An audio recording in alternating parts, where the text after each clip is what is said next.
তখন ফুর আন্টির খুব রাগ হয় এবং সে বলে এই মেয়ে কোনো কাজে আসে না।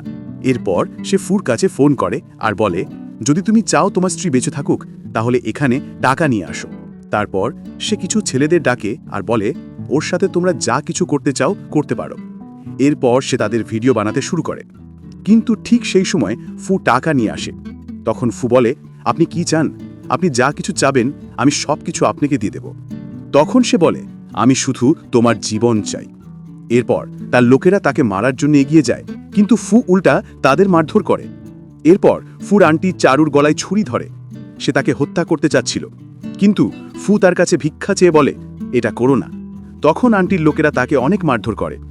এরপর ফুর আন্টি বলে, এখন পরের জন্মে একে অপরের সঙ্গে দেখা করিও। এই বলে আন্টি তাদেরকে রেখে সেখান থেকে চলে যায় এবং পুরো জায়গায় আগুন লাগিয়ে দেয়।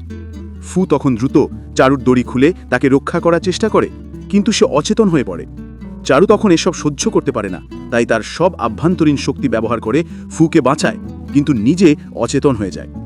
ফু যখন জ্ঞান ফিরে পায় তখন সে চারুর এমন অবস্থা দেখে সে দ্রুত তাকে তুলে নিয়ে সেখান থেকে চলে যাচ্ছিল। অন্যদিকে আমরা চারুর মাস্টারকে দেখি, যিনি এই সব কিছুর উপলব্ধি করতে পারে।